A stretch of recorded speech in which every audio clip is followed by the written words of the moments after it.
Assalamualaikum warahmatullahi wabarakatuh. Selamat pagi, siang, sore, malam untuk semuanya. Yang terhormat kepada dosen mata kuliah Metodologi Penelitian Matematika. Perkenalkan, nama saya Siti Nurhaliza dengan NIM 238105010 dari kelas 5A jurusan Tadris Matematika UIN Sibir Nurjati Cirebon. Izinkan saya untuk mempresentasikan proposal dengan judul Pengaruh Metode Hitung Cepat terhadap Kecepatan dan Ketepatan Berhitung Siswa di Lembaga Bimbingan Belajar. Langsung saja ke daftar isinya, langsung saja ke latar belakangnya, bab 1. Penelitian ini berangkat dari permasalahan pembelajaran matematika di sekolah dasar, khususnya pada kemampuan berhitung siswa. Berbagai penelitian menunjukkan bahwa siswa sekolah dasar masih mengalami kesulitan dalam operasi hitung dasar, baik dari sisi pemahaman konsep maupun ketepatan penggunaan simbol matematika, terutama pada materi perkalian, menurut Amalia Chan dan Soleh 2022. Selain itu, siswa juga menunjukkan kecepatan berhitung yang rendah sehingga proses penyelesaian soal menjadi lambat dan tidak efisien. Nah, kesulitan tersebut tidak terlepas dari karakteristik pembelajaran matematika di sekolah yang masih cenderung menekankan hafalan rumus dan tabel perkalian dengan variasi metode pembelajaran yang terbatas. Menurut Sinta 2024 menegaskan bahwa minimnya penggunaan media konkret dan kurangnya variasi metode menjadi salah satu faktor utama penyebab rendahnya keterlibatan aktif siswa dalam pembelajaran matematika. Kondisi kelas yang besar juga menyebabkan guru sulit memberikan perhatian secara individual, sehingga siswa yang mengalami kesulitan berhitung tidak tertangani secara optimal. Nah, dampaknya siswa menjadi cepat bosan, kurang percaya diri, dan mengalami kecemasan terhadap matematika. Hal ini sejalan dengan temuan Fitri, Apriza, dan Dinata 2025 yang menyatakan bahwa kesulitan belajar matematika pada siswa SD dipengaruhi tidak hanya oleh faktor kognitif, tetapi juga oleh faktor motivasi dan kecemasan belajar. Berdasarkan kondisi tersebut, lembaga bimbingan belajar sering dipilih sebagai alternatif oleh orang tua dengan harapan anak dapat berhitung lebih cepat, lebih tepat, dan lebih percaya diri. Namun, di lembaga bimbingan belajar terdapat berbagai metode hitung cepat yang digunakan yang sebagian besar belum didukung oleh evaluasi atau penelitian empiris yang memadai dan masih banyak didasarkan pada testimoni. Salah satu metode hitung cepat yang banyak diterapkan adalah metode jarimatika, yaitu metode berhitung dengan memanfaatkan jari tangan sebagai media konkret. Penggunaan media konkret dinilai dapat membantu siswa membangun pemahaman konsep secara lebih bermakna, menurut Safari dan Putri 2024. Meskipun jarimatika sering diklaim mampu meningkatkan kecepatan dan ketepatan berhitung, efektivitas metode ini masih perlu dibuktikan secara empiris, khususnya dalam konteks lembaga bimbingan belajar yang memiliki karakteristik pembelajaran berbeda dengan sekolah formal. Oleh karena itu, penelitian ini penting dilakukan untuk mengkaji secara ilmiah pengaruh metode hitung cepat jarimatika terhadap kecepatan dan ketepatan berhitung siswa sekolah dasar di lembaga bimbingan belajar. Selanjutnya, untuk pernyataan masalah, yaitu belum adanya bukti empiris yang kuat mengenai pengaruh metode hitung cepat jarimatika terhadap kecepatan dan ketepatan berhitung siswa sekolah dasar di lembaga bimbingan belajar, meskipun metode tersebut banyak digunakan dan diklaim efektif. Selanjutnya, untuk pertanyaan penelitian yang pertama, apakah penerapan metode hitung cepat jarimatika berpengaruh terhadap kecepatan dan ketepatan berhitung siswa sekolah dasar di lembaga bimbingan belajar? Yang kedua, bagaimana perbedaan kecepatan dan ketepatan berhitung siswa sebelum dan sesudah penerapan metode hitung cepat jarimatika di lembaga bimbingan belajar? Yang ketiga, bagaimana respon dan pengalaman belajar siswa terhadap penerapan metode hitung cepat jarimatika dalam pembelajaran berhitung di lembaga bimbingan belajar?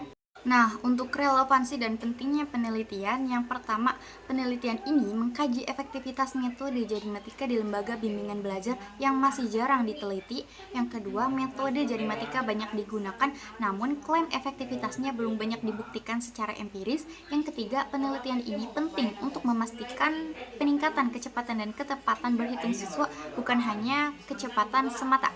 Yang keempat, hasil penelitian bermanfaat bagi siswa, tutor bimbel, dan pengembangan pembelajaran matematika non-formal. Selanjutnya, untuk bab 2 tentang tinjauan konseptual, penelitian ini didasarkan pada 5 konsep utama, yaitu yang pertama, metode hitung cepat jarimatika.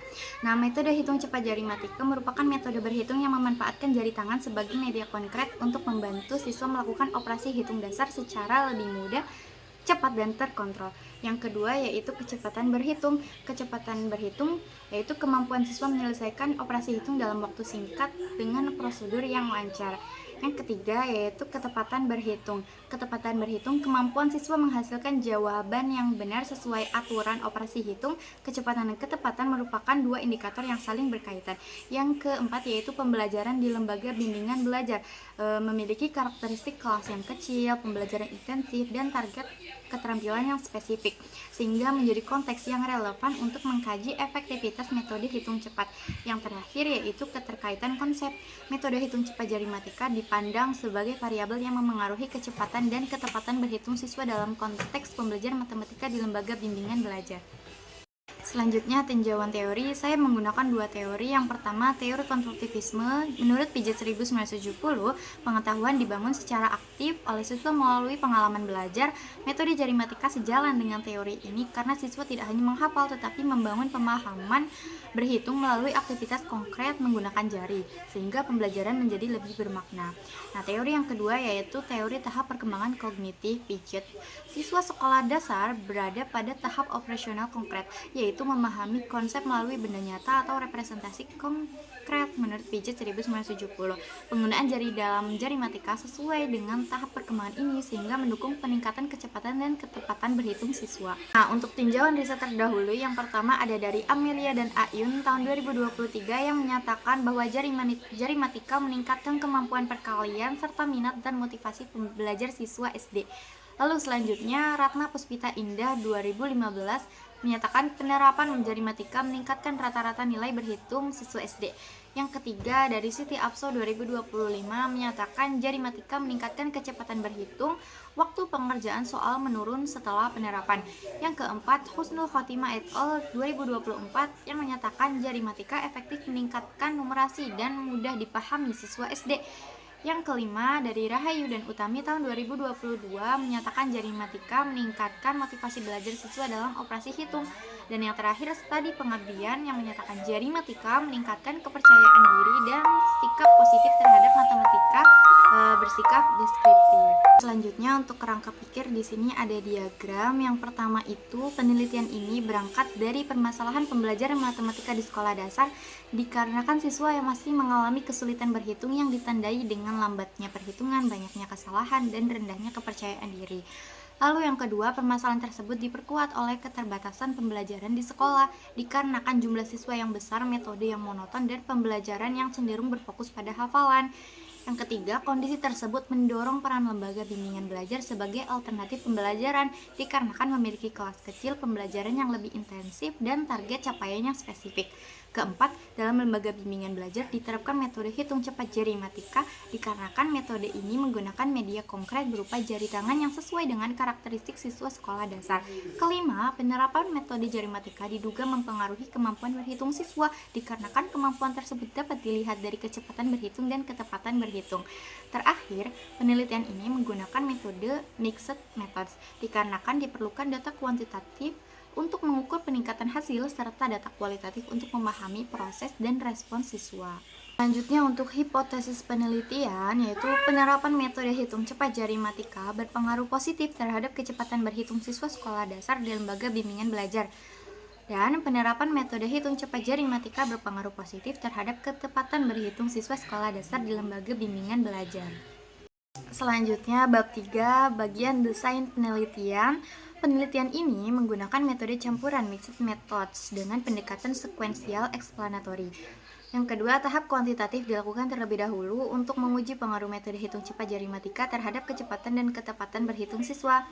Lalu desain kuantitatif yang digunakan adalah pra-eksperimen one group pretest post-test untuk melihat perubahan kemampuan sebelum dan sesudah perlakuan.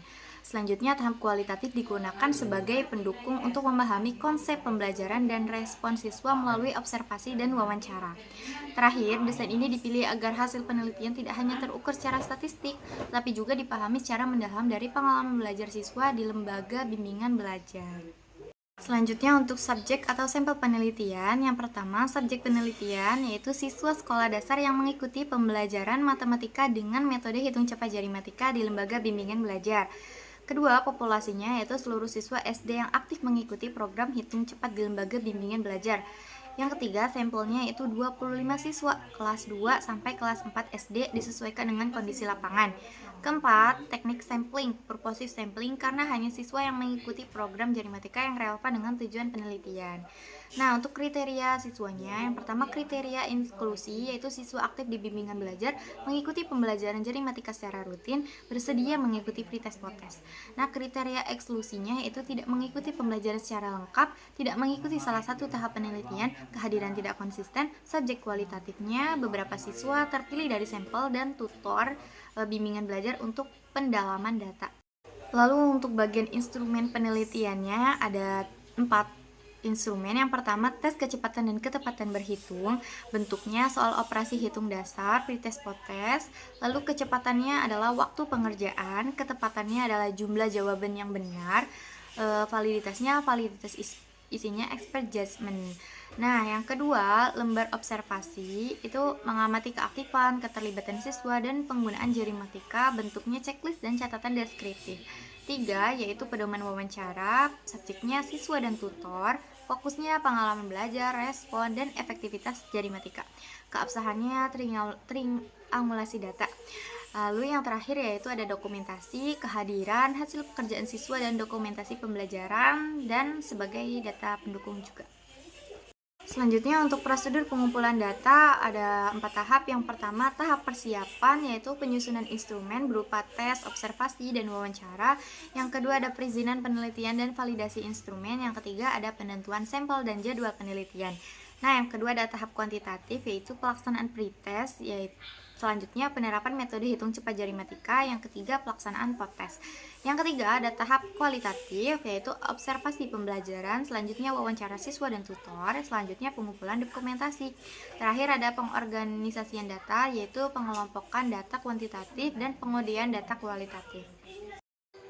Selanjutnya ada teknik analisis data. Yang pertama ada analisis data kuantitatif menggunakan statistik deskriptif, Olemean, standar deviasi, min max, lalu ada uji normalitas, lalu ada uji beda pretest potes menggunakan paired sample t-test, data normal. Jika data tidak normal menggunakan Wilson Signet Rank test, lalu dibantu oleh SPSS. Yang kedua ada analisis data kualitatifnya menggunakan analisis tematik. Tahapannya coding, pengelompokan tema, lalu deskriptif temuan. Yang ketiga yaitu ada integrasi data, di sini tipe ya 1 2 3. Nah, yang ketiga itu integrasi data ada mengaitkan hasil kuantitatif dengan temuan kualitatif, lalu data kualitatif sebagai penjelas dan penguat hasil statistik. Sekian presentasi proposal dari saya, kurang-kurangnya mohon maaf. Terima kasih atas perhatiannya. Wabillahi taufiq wal hidayah. Wassalamualaikum warahmatullahi wabarakatuh.